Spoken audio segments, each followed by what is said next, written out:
profundo agradecimento à vida por ter me permitido chegar até aqui e aos jovens e aos idosos deste nosso mundo que estão empreendendo este movimento maravilhoso. Eu conheci o TED já há um ano e pouco, mas o TED no YouTube. E depois...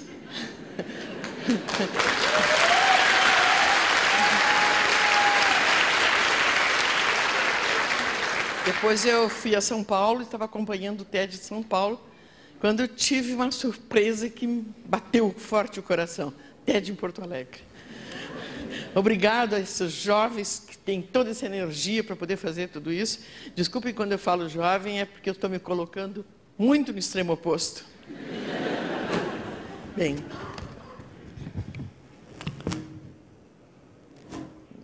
o que eu queria falar nessa rapidez com vocês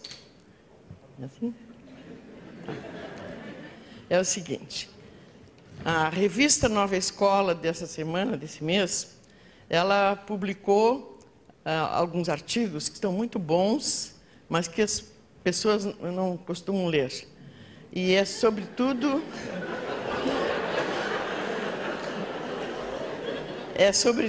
sobre a concepção de desenvolvimento humano, de inteligência e de aprendizagem.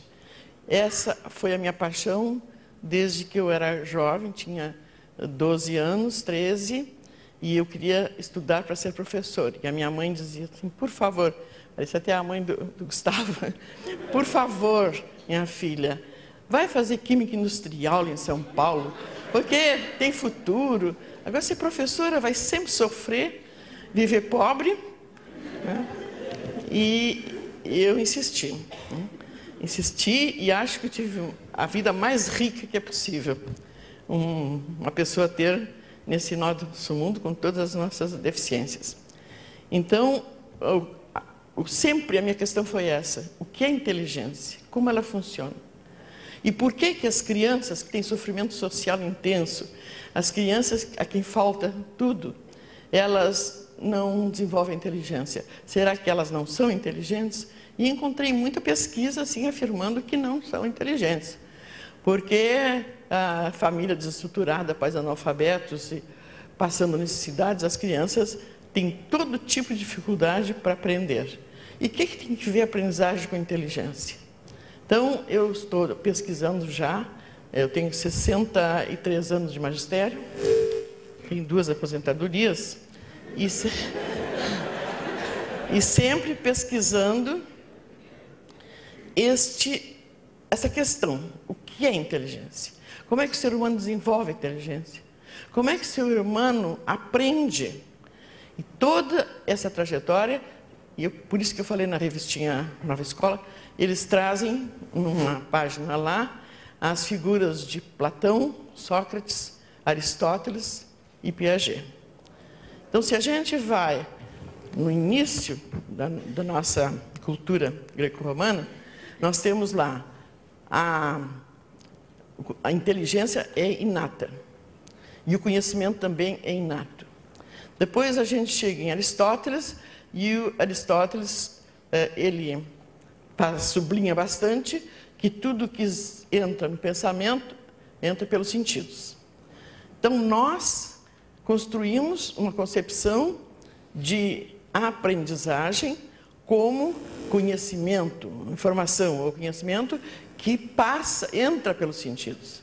Ele dizia passa pelos sentidos, nós dizemos entra pelos sentidos. E nesses séculos todos, milênios, o que se passou com a educação? Nós pensamos, para ensinar alguém, nós temos que transmitir. Os mais velhos têm que transmitir às gerações mais novas. E essa transmissão é pelos sentidos. Será que estavam certos? Será que isso é assim? E o que nós descobrimos só quando chegamos no século XX, com Jean Piaget em Genebra? Justamente um gênio. Justamente ele era biólogo e descobre o que é inteligência.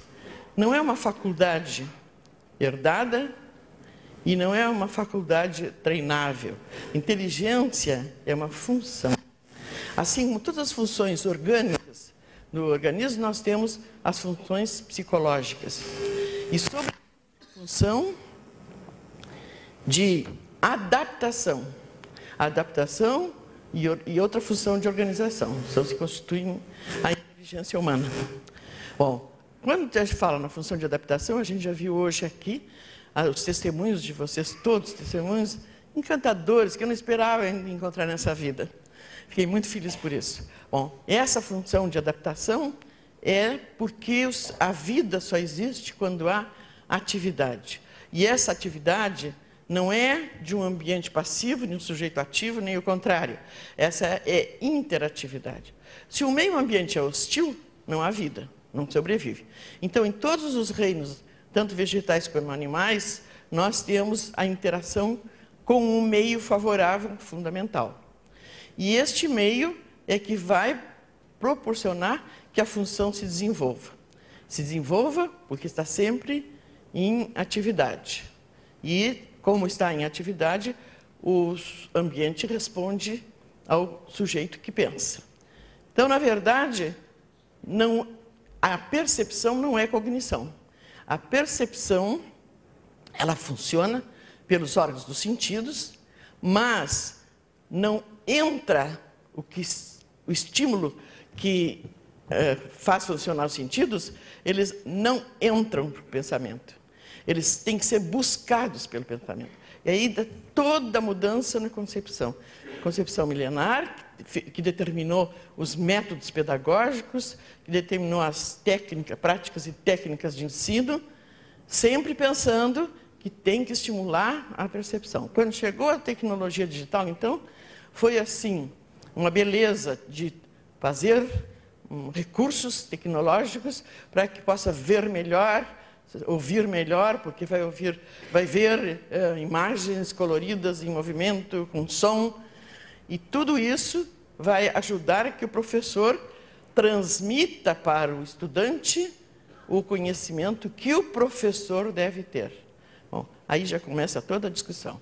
Primeiro que não se conhecia os sentidos, também não se conhecia o cérebro humano, porque só podia se observar um cérebro funcionando quando abrisse o crânio, e aí era cadáver. Só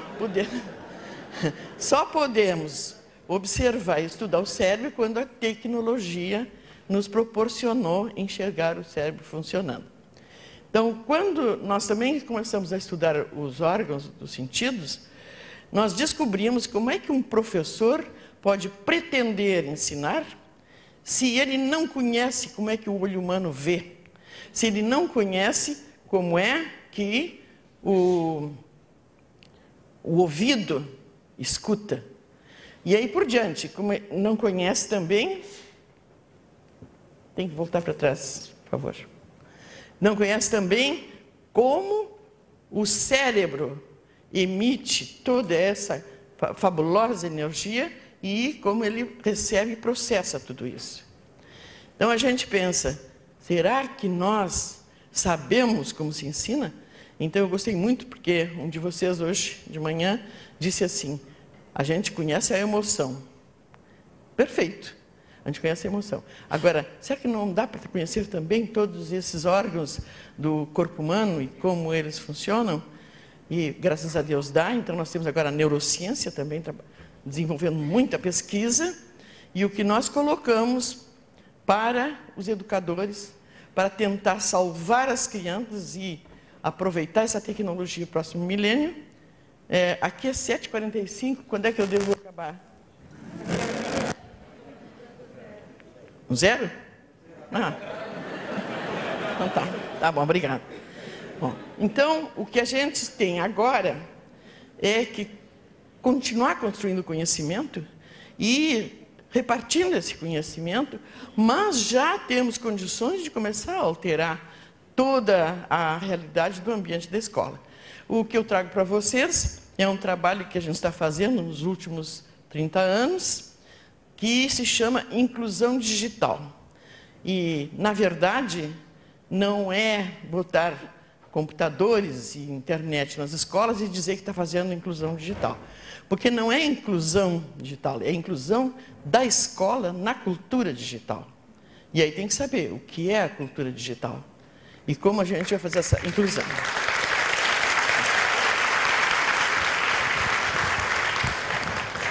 E como a gente tem muitos anos de pesquisas e experimentos, errando, acertando, mas também com muita dificuldade de conquistar o pensamento para a mudança de concepção, para os gestores, os políticos, os governantes e os próprios educadores, para saber que a inclusão na cultura digital vai revolucionar a escola. Tem que mudar, e a escola é a instituição mais resistente. Então, eu só queria fazer uma pequena experiência com vocês. Aliás, não vou poder fazer experiência, porque não tem tempo, mas só mostrar para vocês como tem muitos e muitos experimentos que a gente pode fazer para descobrir o que impacta na tecnologia digital, o que a tecnologia analógica não consegue, né? A tecnologia analógica expande os poderes orgânicos, musculares, sensitivos do homem, mas ela não faz a expansão e a mudança dos poderes de conhecimento cognitivos, da inteligência funcionando. Então, eu, por exemplo, gosto muito de fazer com os professores um pequeno experimento para a gente interagir, mas não vou poder fazer com vocês. Então, imagine que vocês têm cada uma folha de ofício em branco na mão. E eu pergunto assim, qual é a forma geométrica dessa folha? E a maioria me diz assim, é um retângulo. Todos estão de acordo que é retângulo? Alguém não concorda? Por favor, alguém não concorda que isso aqui é um retângulo? Bom, então eu pergunto assim, é um retângulo. E agora? É um retângulo? Mas é outro ou é o mesmo? E só tem dois retângulos nessa folha? É, porque o que é essa beirada? A beirada é a linha. E eu digo assim, mas a linha tem só uma dimensão, que é comprimento.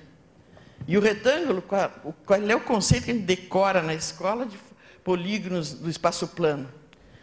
É o número de ângulos, o número de lados e a relação entre eles. Tudo bem, menos conceito, porque o aluno não está construindo o conceito, ele não está construindo o conhecimento. Então, ele fica repetindo as informações que estão desconectadas, até na cabeça do professor. Bom, agora eu pergunto, se aqui a gente tem um retângulo, aqui é outro ou é o mesmo? Aí já dá um desequilíbrio. Bom, é outro, é o mesmo, mas se a gente tomar uma lupa, como é que a gente diz assim? Como é? Não. Só aumento, só para visão. Uma lente. Obrigado. É tão simples. Uma lente de aumento. Aqui, o que a gente vê? Vê linha? A gente vê outro retângulo. E, na verdade, então, quantos retângulos tem nessa folha? 1, 2, 3, 4, 5, 6. Então, isso é um retângulo? O que é? É um paralelepípedo. Eu vou jogar um paralelepípedo na cabeça. Posso? Posso. Né? Então, vejam bem como isso aqui é maravilhoso. O que a gente se dá conta? Que o espaço plano não existe. Que as superfícies, o plano, é um espaço só bidimensional, porque ele só tem largura e comprimento, ele pode ir para a direita e para a esquerda, para cima e para baixo, mas não pode ir para frente e para trás, mas não pode ir para cima e para baixo. Então, este retângulo não existe no mundo concreto. Ele é uma abstração. E é uma abstração de quê? Da inteligência humana. Isso é tão lindo que os professores começam a se dar conta de quantas coisas que ensinam, mas que não há essa construção conceitual. E eu entro no YouTube e assisto um filmezinho que eu aconselho vocês a verem, do Carl Sagan. E o Carl Sagan, a partir daqui, ele vai adiante e constrói um mundo plano, para mostrar que nada no plano tem existência concreta no mundo físico. E esse mundo plano, a gente chega com a terceira dimensão ao mundo físico. E os nossos sentidos estão todos condicionados. Bom, eu vou dizer bem rapidinho qual é o condicionamento, para a gente também ter uma referência. Eu tenho 2 netinhos gêmeos que tinham, quando eles agora têm 28 anos, quando eles tinham 3 anos, eles adoravam o aviãozinho. Tinha um aviãozinho no quarto, de pendurado, que girava, tinha aviãozinhos de plástico, e eles viam um avião no céu e mostravam para a gente o avião, e eles chegaram e disseram assim: a mãe disse que nós vamos a São Paulo, e nós vamos de avião. Eu disse: ah, que bom, vocês vão andar de avião. Quando chegou no aeroporto, a mãe deles subiu com eles, sentou no banco do avião e disse: mãe, tu não disseste que a gente ia de avião? Eu disse: sim, isso é o avião. Não, isso é o ônibus. Qual é o sentido? Os nossos sentidos, eles são completamente, nos enganam, e são completamente distorção da realidade. Por exemplo, eles olham para o céu e veem um avião desse tamanho. Nós também vemos desse tamanho, mas a nossa compreensão já fez todas as operações que sabe que é um avião grande. Eles têm avião. Então, qual era a aventura deles? Como é que eles iam entrar dentro daquele aviãozinho? Isso é a poesia das crianças. E é um pensamento maravilhoso, que pode ser também bastante trabalhado. Bom, e assim a gente tem todas essas dificuldades a percepção é deformante, faz generalizações deformantes, a percepção é falha e ela está condicionada ao mundo tridimensional. Porque o bidimensional não se percebe, tem que ser pensado, então, construindo por abstração reflexionante, e mais de 3 dimensões, por exemplo, 4ª dimensão, 5ª dimensão, que é o filmezinho do Carl Sagan. Carl Sagan, 4th Dimension. É a 4ª dimensão, que ele começa a mostrar que também nós não percebemos a 4ª dimensão, nem a 5ª. No entanto, todas as dimensões, quando a gente estuda matemática, quando a gente estuda física, elas são demonstráveis, elas são concebíveis, são definíveis. Mas os nossos recursos para usar nos métodos de ensino, na prática pedagógica, os nossos recursos são limitados. Então, o que acontece? Que a gente quer usar a percepção, ou mesmo fazer construções e depois chegar, o professor diz: viu, está aí, não vê, é isso. Mas o pensamento não está trabalhando. Então, o que seria o mundo virtual? O mundo virtual é justamente essa tela maravilhosa, toda essa tecnologia digital, e a gente diz o seguinte: vai libertar o pensamento. Quando eu pergunto para vocês, quantas folhas de papel eu posso colocar aqui em cima? Vamos dizer 100. Mas quantas superfícies de retângulo eu posso botar aqui? Infinitas, porque ela não tem espessura. Então, quando eu tenho o mundo virtual, quando eu tenho a tela, eu posso botar uma tela em cima da outra, e as professoras dizem: ih, se perdeu tudo. Porque não ocupa espaço. O que é o Windows, né? Não ocupa espaço. Não ocupa esse espaço bidimensional. E isso é que é maravilhoso. Então, é um outro mundo para quê? E isso Carl Sagan diz muito bem: para libertar nosso pensamento da tridimensionalidade. Porque ali se pode representar por muitos cálculos e modelos de desenhos, jogo de luz, com transparência, pode-se fazer figuras de 3, 4 dimensões e N dimensões. Então, nós precisamos, primeiro, mudar a escola. Para quê? Para que ela seja liberada de todas essas prisões que nós temos dentro da construção do conhecimento e da ignorância da inteligência humana, e nós possamos fazer uma liberação do nosso pensamento, das operações mentais, e da nossa criatividade, e da nossa engenhosidade, e da interdisciplinaridade, como vocês mostraram aqui. Música e ciência não são oposições, tem tudo a ver, arte e ciência. Então, quando nós alcançamos essa libertação, nós aumentamos a consciência. E, na verdade, o que diferencia o homem não é só a função semiótica, criar símbolos para representar o que ele pensa, mas também é aumentar a tomada de consciência e ser seres conscientes para poder pensar em valores, em atitudes, em mudanças de concepções. Muito obrigada.